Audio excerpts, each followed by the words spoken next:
اما بعد فاعوذ باللہ من الشیطان الرجیم بسم اللہ الرحمن الرحیم والعصر ان الانسان لفی خسر الا الذین آمنوا وعملوا الصالحات وتواصوا بالحق وتواصوا بالصبر وقال رسول اللہ صلی اللہ علیہ وسلم انما الاعمال بالنیات صدق اللہ العظیم وصدق رسولہ النبی الکریم۔ عزیزان کرام، اللہ رب العزت کی عبادت جو اللہ کے دربار میں قبول ہوتی ہے، ایک حدیث شریف میں ہے کہ مختلف لوگوں کی عبادتوں کو مختلف طریقے کی قبولیت ملتی ہے۔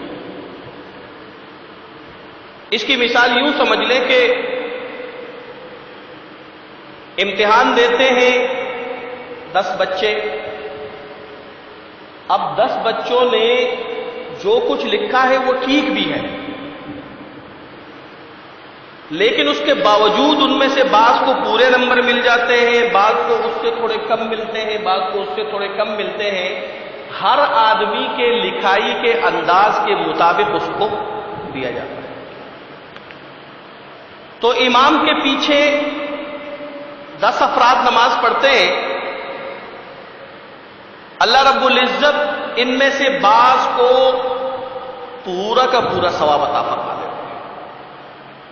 بعض ایسے ہوتے ہیں جن کو 9 حصے ثواب مل جاتا ہے، بعض ایسے ہوتے ہیں جن کو 8، بعض کو 5 اور بعض کو 3، اور کچھ لوگ ایسے ہوتے ہیں جن کو 1 حصہ ثواب ملتا ہے، 9 حصے ثواب نہیں ملتا۔ دیکھا جائے تو سب نے ایک ہی امام کے پیچھے نماز پڑھی ہے، جو پریکٹس امام کر رہا ہے، جو کچھ وہ کہہ رہا ہے، باقی سارے لوگ بھی اس کے پیچھے ویسے ہی کہہ رہے ہیں۔ تو پھر کیا وجہ ہے کہ ان کے ثواب میں ڈفرنس ہے؟ تو کہتے ہیں انما الاعمال بالنیات، ہر عمل کا دار و مدار نیت پر ہے۔ اگر ایک شخص کی نیت بالکل خالص ہو، اگر اس کا ایمان اور یقین پختہ ہو، اور وہ جب کھڑا ہو جائے تو اس کو اللہ اپنے سامنے کھڑا ہوا نظر آئے، تو اللہ رب العزت اس کو پورا پورا ثواب عطا فرمائے۔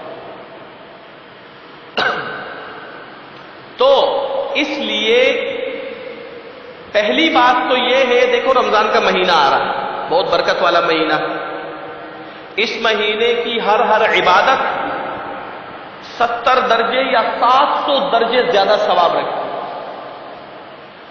لیکن اس بات کو نہیں بھولنا چاہیے کہ اگر ہماری نیت درست نہیں ہوگی تو ہمیں رمضان میں بھی 70 درجے ثواب نہیں ملے۔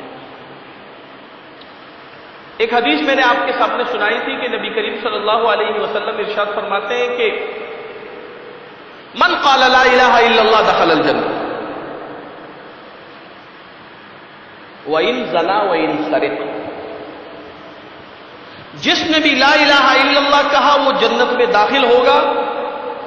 وَإِن زَنَا وَإِن سَرِقَ، اگرچہ اس سے زنا بھی سرزد ہوا ہو، اگرچہ اس نے چوری بھی کی ہو۔ حضرت ابو ذر رضی اللہ عنہ ایک صحابی ہے، وہ نبی کریم صلی اللہ علیہ وسلم نے جب یہ حدیث ان کے سامنے بیان کی تو اس نے حیرت سے پوچھا کہ وَإِن زَنَا وَإِن سَرِقَ، کہ اگر اس نے زنا بھی کیا، اس نے چوری بھی کی ہو تب بھی؟ نبی کریم صلی اللہ علیہ وسلم نے فرمایا وَإِن زَنَا وَإِن سَرِقَ۔ انہوں نے دوبارہ پوچھا وَإِن زَنَا وَإِن سَرِقَ، تو کہتے نبی کریم صلی اللہ علیہ وسلم نے فرمایا کہ وَإِن زَنَا وَإِن سَرِقَ عَلَى رَغْمِ أَنْفِ أَبِي ذَرٍ، اگر ابو ذر کی ناک کو یہ بات ناگوار گزرتی ہے تب بھی اللہ رب العزت اس کو معاف فرمائے گا۔ اور دوسری میں نے آپ کے سامنے ایک حدیث اور ایک واقعہ بیان کیا تھا کہ قیامت کے دن ایک آدمی کو حاضر کیا جائے گا، اس کے برے اعمال کے ڈھیر لگے ہوئے ہوں گے اور اس کے پاس ایک کلمہ بھی ہوگا۔ اللہ رب العزت جب اس کلمے کو نیکی کے پلڑے میں رکھیں گے تو وہ برے اعمال سارے کے سارے اس کے سامنے ہلکے ہو جائیں گے۔ تو اگر اس بات کو دیکھا جائے تو کلمہ کو ہم سب نے پڑھا، لیکن بات اصل وہی ہے جو میں آپ کو بتانا چاہتا ہوں کہ کلمے کے اندر اخلاص کتنا ہے، یہ اس کلمے کے اندر وزن ڈالنا ہے۔ اگر ایک آدمی نے اخلاص کے ساتھ کلمہ پڑھا، لا الہ الا اللہ محمد رسول اللہ پڑھنے کے بعد اس نے صرف اس کو زبان پر نہیں رکھا، بلکہ اس نے لا الہ الا اللہ کو بھی پورا کیا اور محمد الرسول اللہ کو بھی پورا کیا، تو اس کلمے میں اتنا وزن ہوگا کہ پھر اس کے سارے گناہ اس کے سامنے ہیج ہو جائیں۔ لا الہ الا اللہ کو پورا کرنا کیا ہے کہ اللہ سب کچھ کر سکتا ہے،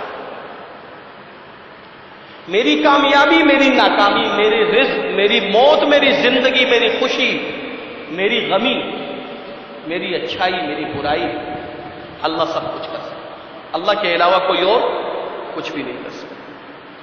اور محمد رسول اللہ کا مطلب یہ ہے کہ میری ظاہری نظر دھوکہ کھا سکتی ہے، میں غلط سوچ سکتا ہوں، میں غلط اندازہ لگا سکتا ہوں، میری نظریں غلط دیکھ سکتی ہیں، میری کان جو سن رہے ہیں وہ غلط ہو سکتا ہے، لیکن نبی کریم صلی اللہ علیہ وسلم کی کوئی بات کبھی غلط نہیں ہو سکتی۔ دنیا کے نقشوں میں کامیابی نہیں ہے، نبی کے عمل میں کامیابی ہے۔ میری سوچ جو کہتی ہے وہ میرے لیے اچھا نہیں ہے، نبی کریم صلی اللہ علیہ وسلم نے جو ارشاد فرمایا ہے وہ میرے لیے اچھا ہے۔ یہ ایمان اور یہ یقین پیدا کرے اور کلمہ پڑھے، ایک کلمہ پڑھنا آپ کے لیے کافی ہے۔ لیکن پھر میں آپ کو بتاؤں کہ ایمان اور یقین پیدا کرنا صرف زبان سے نہیں ہے۔ آپ کے سر میں درد ہوا، پہلا جو ہمارے ذہن میں پہلی بات جو آتی ہے ڈسپرین کی گولی، پونسٹان کی گولی۔ بھائی آپ یہ کیوں نہیں سوچتے کہ سر کا درد اللہ لایا ہے؟ ڈسپرین کی گولی کچھ بھی نہیں کر سکتی۔ دو آدمی ہوتے ہیں، دونوں کے سر میں درد ہوتا ہے، ایک آدمی ڈسپرین کی گولی کھاتا ہے وہ ٹھیک ہو جاتا ہے، دوسرا ٹھیک نہیں ہوتا۔ اگر ڈسپرین کی گولی میں اثر ہوتا دونوں کو ٹھیک ہو جانا چاہیے، لیکن اس گولی کے اندر اثر اللہ رب العزت ڈالیں گے تو گولی سر کا درد ٹھیک کرے گی، نہیں ڈالیں گے تو ٹھیک نہیں ہوگا۔ اگر سر میں درد ہوتے ہی ہمارا پہلا نظریہ اور ہمارا پہلا ذہن یہ کہے کہ بھائی اللہ کے سامنے 2 رکعت نفل پڑھ کر کے دعا مانگنی چاہیے کہ اللہ رب العزت سر کا یہ درد ہٹائے، اور پھر اس کے بعد چونکہ دوا بھی اللہ کے نبی کریم صلی اللہ علیہ وسلم نے ہی دوا بتائی ہے، لہذا میں ایسا کرتا ہوں کہ اس کے دوائی کے طور پر ڈسپرین کی گولی بھی کھا لیتا ہوں۔ تو سمجھے کہ آپ کا ذہن اللہ رب العزت پر برابر ہے، اور آپ نے لا الہ الا اللہ کو سمجھا ہے، آپ نے اس کو حقیقت جانا ہے۔ لیکن ہمارے ذہن میں تو یہ بات بہت دور سے آتی ہے۔ کب آتی ہے؟ جب باقی کوئی چارہ نہیں رہتا۔ تو ایک مسجد کے سامنے ایک پوسٹر لگا ہوا تھا کہ ہمارے فلانے عزیز پچھلے کافی عرصے سے بہت بیمار ہیں اور دنیاوی ہر دوائی اور ہر اسپتال کے چکر لگا کر کے تھک چکے ہیں، کوئی افاقہ نہیں ہوا، آپ لوگوں سے دعاؤں کی درخواست۔ اب دیکھو، سب سے پہلے انہوں نے دنیاوی تمام اسباب کو آزمایا۔ پہلے ذہن میں یہ کیوں نہیں آیا کہ بھائی سب سے پہلے اللہ رب العزت سے رابطہ کرنا چاہیے اور پھر اس کے بعد دنیاوی اسباب کی طرف جانا چاہیے؟ نہیں، پہلے دنیاوی سارے اسپتالوں کے چکر لگا کر کے، ساری دوائیاں کھا کر کے، سارے وسیلے دنیاوی آزما کر کے جب کچھ نہیں ہوا، اب اللہ کا ہی آسرا ہے، آسرا تو اللہ کا ہی ہے، لیکن ہونا یہ چاہیے کہ پہلا ذہن آپ کا اللہ رب العزت کی طرف ہے۔ کہتے جیسے دنیا میں ہم ملاوٹ پسند نہیں کرتے، ہر شخص چاہتا ہے یار مجھے جو چیز ملے، اس کے لیے ہم دور بھی جاتے ہیں پیور چیز کے لیے۔ اللہ رب العزت بھی ملاوٹ کو پسند نہیں کرتے۔ ایمان اور یقین کے اندر دنیا کے کسی سبب کی ملاوٹ ہو اللہ رب العزت کو پسند نہیں۔ افتؤمنون ببعض الکتاب وتکفرون ببعض، آدھے کتاب کو مانتے ہو آدھے کتاب کو نہیں مانتے ہو، اپنے نفس کی خواہشات پر چلتے ہو، جو چیز تمہیں کتاب اللہ میں سے اچھی لگتی ہے اس کو پکڑ لیتے ہو، جو تمہیں اچھی نہیں لگتی، جو تمہارے نفس کے خواہش کے حساب سے ٹھیک نہیں ہوتی، اس کو نہیں کرتے۔ افتؤمنون ببعض الکتاب وتکفرون ببعض، آدھے کتاب کو تو مانتے ہو، آدھے کتاب کو چھوڑتے ہو۔ فما جزاء من يفعل ذلك منکم الا خزي فی الحیاۃ الدنیا، اگر تم میں سے کوئی بھی شخص ایسا کرے گا تو دنیا کی زندگی میں رسوائی کے سوا اور کچھ نہیں ملے گا۔ وَيَوْمَ الْقِيَامَةِ يُرَدُّونَ إِلَىٰ أَشَدِّ الْعَذَابِ، اور قیامت کے دن اس کے لیے سخت عذاب تیار کیا گیا ہے۔ اس لیے اپنے یقین کو مضبوط بنانا ہے۔ رمضان شریف کا مہینہ آ رہا ہے، ہم روزے رکھ رہے ہیں، ذہن میں یہ بات بٹھا لینی چاہیے ہمارے بھوکے پیاسے رہنے سے اللہ رب العزت کو کیا فائدہ؟ کچھ نہیں۔ اللہ رب العزت کی جو خدائی ہے، اس کی جو ذات ہے وہ بالا اور برتر ہے، نہ اس میں کمی آ سکتی ہے نہ اس میں زیادتی آ سکتی ہے۔ لیکن یہ روزے، یہ ہمارا بھوکا پیاسا رہنا، میں نے آپ کو بتایا تھا، ایک تو ہماری صحت کے لیے یہ بہت ضروری ہے، اور دوسری بات یہ ہے کہ ہر آدمی کو آزمائش میں ڈالا جاتا ہے۔ اسٹوڈنٹ کو پڑھانے کے بعد امتحان لیا جاتا ہے، ورنہ پڑھانے کا مقصد ان کو فیل کرنا نہیں، ان کو پاس کرنا ہے، لیکن پھر بھی اس کو آزمانا ضروری ہے۔ اللہ رب العزت ہمیں آزمائش میں ڈالتے ہیں یہ دیکھنے کے لیے کہ میرا کون سا بندہ میرے احکامات کی بجاوری کرتے ہوئے اپنے نفس کو ذرا تکلیف اور مشقت برداشت کرنے کا حامل بناتا ہے۔ تو اس لیے رمضان ہے، روزے ہم رکھیں گے، اللہ رب العزت ہمیں توفیق دیں گے، ہم نوافل پڑھیں گے، ہم قرآن کی تلاوت کریں گے۔ رمضان جو ہے وہ قرآن کا مہینہ ہے، ہم قرآن کی تلاوت کریں گے، ہم اللہ رب العزت سے دعائیں مانگیں گے، اپنے لیے بھی اور پوری امت کے لیے ہم دعائیں مانگیں گے، تو اپنی نیت کو خالص کرنا ضروری ہے۔ اور دوسری بات یہ ہے، کہتے ہیں اللہ رب العزت اپنے بندے کے سب سے قریب ہوتا ہے نماز میں، اور پھر اس نماز میں زیادہ قریب ہوتا ہے جو آدھی رات کے بعد پڑھی جائے، یعنی تہجد کی نماز۔ عام دنوں میں ہم رات کو دیر تک جاگے رہنے کی وجہ سے جب سو جاتے ہیں تو صبح فجر میں بڑی مشکل سے ہماری آنکھ کھلتی ہے۔ رمضان شریف کے مہینے میں اللہ رب العزت ہمیں خود موقع دیتے ہیں،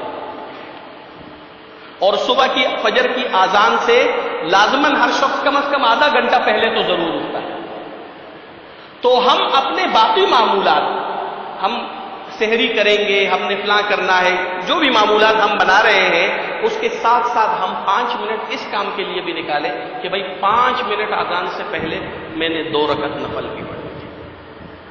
تہجد کی نماز اللہ رب العزت سب سے زیادہ قریب ہے۔ اللہ رب العزت آسمانی دنیا پر تشریف لا کر کے آواز لگا رہے ہیں، کوئی مسئلے مسائل والا ہے تاکہ میں اس کے مسئلے مسائل حل کروں، مجھ سے مدد مانگنے والا کوئی ہے تاکہ میں اس کی مدد کروں۔ وہ وقت ہے، اس میں ہم اللہ رب العزت سے اپنا تعلق قائم کریں۔ 5 منٹ ہم اللہ رب العزت کو دیں، 2-3 منٹ میں ہم نفل پڑھ لیں اور 2 منٹ میں ہم دعا کر لیں اللہ رب العزت سے۔ آسانی کی بات، کوئی مشکل بات نہیں۔ تو اللہ رب العزت ہم سب کو توفیق نصیب فرمائے، سب کا انشاءاللہ ارادہ ہے، اللہ رب العزت عمل کی توفیق عطا فرمائے۔ وآخر دعوانا الحمدللہ رب العالمین۔ سنتیں پڑھ لیتے ہیں۔